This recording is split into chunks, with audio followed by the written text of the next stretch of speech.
Imagine this, you're standing in a muddy field, cold, hungry, and exhausted. Your feet are sore from the endless march and your armor feels like it weighs a ton. You look up, and there it is, a castle. Not just any castle, but a fortress that seems to rise out of the earth itself. Not a fairy tale palace, but a hulking monster of stone, clawing at the sky. Its walls are dark and menacing, and its towers seem to pierce the clouds. It towers over you, silent and unwelcoming. The sheer size of it makes you feel like an ant. You've marched for weeks and now your job is to break into this fortress. The thought of it makes your stomach churn. Castles weren't built to welcome visitors, they were built to kill them. Every feature is designed to repel invaders. You search for a weak spot, but all you see are endless, thick walls and looming towers. It feels like an impossible task. Hundreds of unseen eyes watch your every move. You can feel their gaze, cold and calculating. The silence is heavy, daring you to try your luck. It's a tense standoff, with both sides waiting for the other to make the first move. You and your fellow soldiers, armed with little more than swords and ladders, stand at the base of a man-made mountain. The odds are stacked against you. The sheer scale is meant to crush your spirit before the first arrow flies. It's psychological warfare at its finest. Your commander shouts orders, but his voice is swallowed by the enormity of the fortress. It's as if the castle itself is mocking your efforts. Your shield feels flimsy, your armor useless. Every dent and scratch tells a story of past battles, but this one feels different. Up on those walls, defenders are well-fed, well-rested, and protected by tons of stone. They have the advantage in every way. Every stone was placed to make your life miserable and short. The architecture is a testament to human ingenuity and cruelty. This isn't just a building, it's a deadly puzzle. Every corridor, every room is designed to confuse and trap invaders. The job break-in, the reality, a nightmare. The more you think about it, the more impossible it seems. You breathe in the damp, fear-soaked air and glance at your comrades, some tough, some terrified. Each face tells a story of dread and determination. Everyone knows what's at stake. Failure is not an option, but success seems like a distant dream. This isn't a quick fight in an open field. This is a siege, a drawn-out, grueling affair that will test your endurance and resolve. It's slow, grinding, and will test every ounce of your will.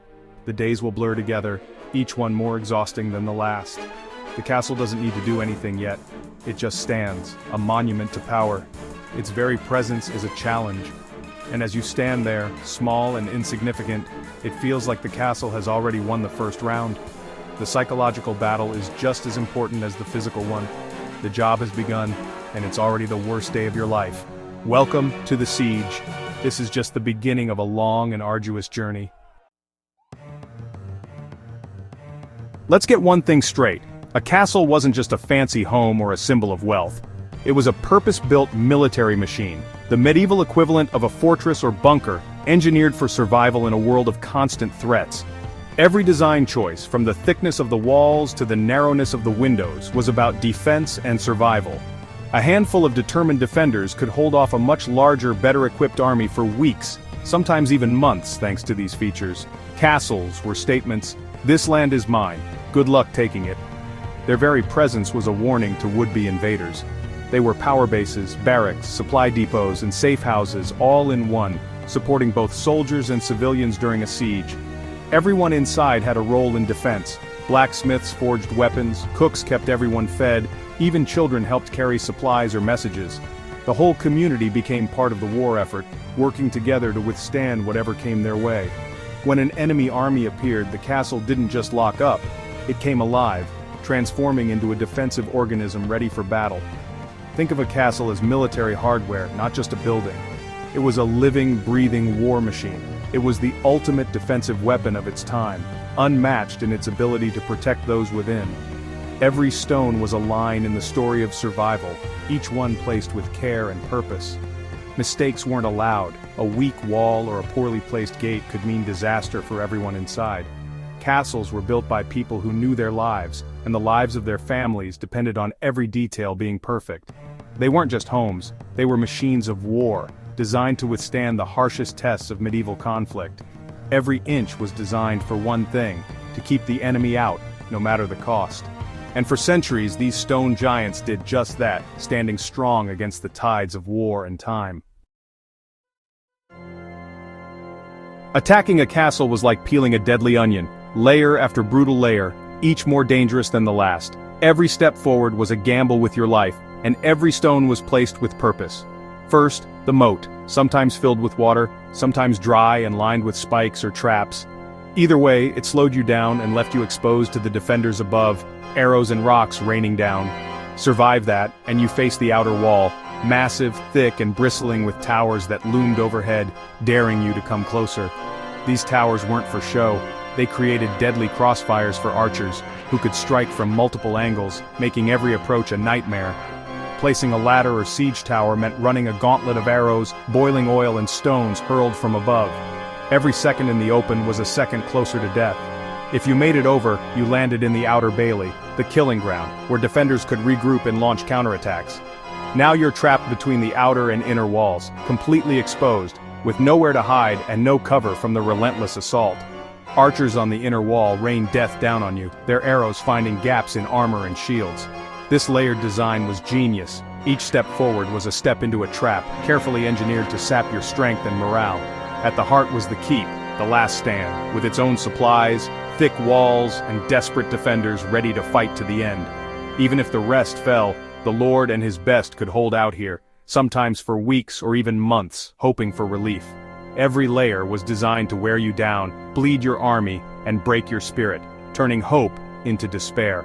Castles weren't just walls, they were masterpieces of defensive engineering, with murder holes, arrow slits, and clever traps at every turn. Each obstacle was a test, and most attackers failed, leaving behind broken ladders and battered hopes. The deeper you got, the worse it became. Corridors narrowed, traps multiplied, and defenders grew more desperate. Every wrong move could be your last, and every shadow might hide a new danger. Castles were built to outlast, outfight, and outsmart anyone who dared attack, monuments to the art of survival and the cost of conquest. Let's talk about one of the castle's simplest, deadliest features, the arrow slit. From outside, it's just a narrow vertical gap, but for the archer inside, it's a perfect firing position. The slit is tiny on the outside, almost impossible to hit. Inside, it widens, giving the defender a wide field of fire.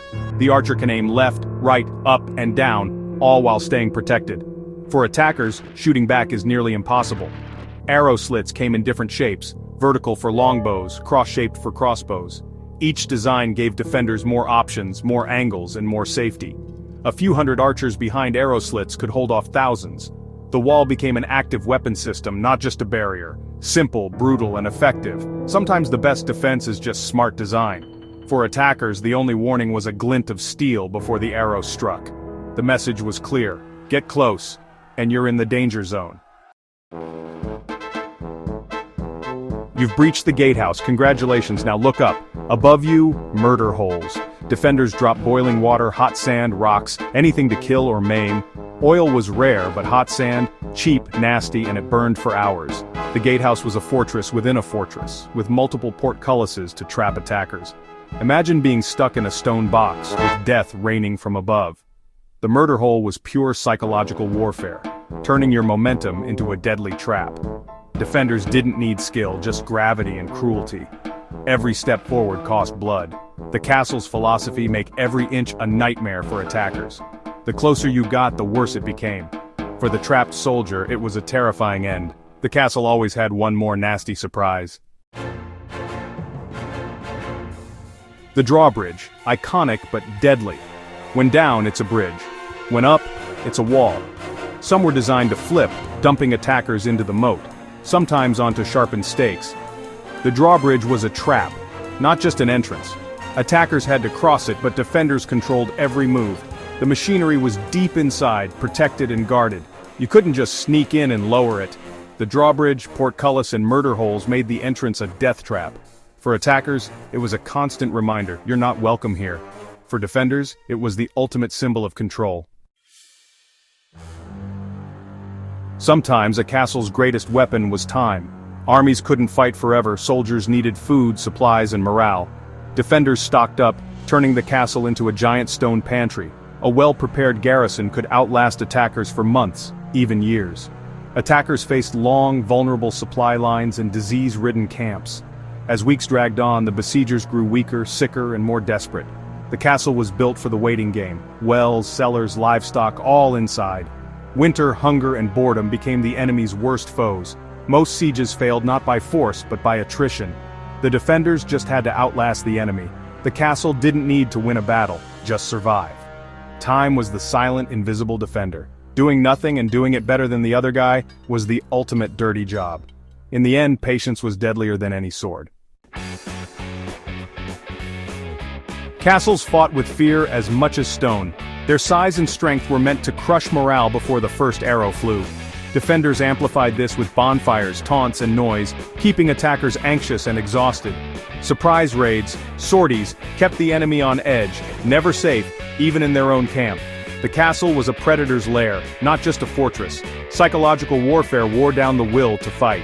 Many sieges ended not with a breach but with the attackers giving up. The castle won by being the scariest thing on the horizon. It was a war of minds as much as weapons. Sometimes the strongest wall was fear itself.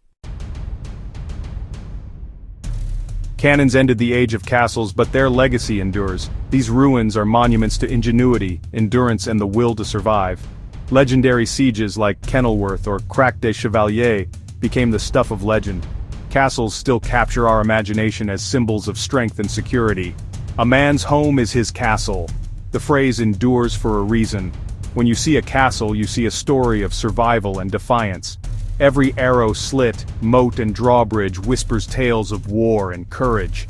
These weren't built for tourists. They were built for war. Castles are masterclasses in making an attacker's job as hard as possible. They are silent storytellers, their stones echoing with the dirty, desperate business of survival. They remain, as always, enduring symbols of power.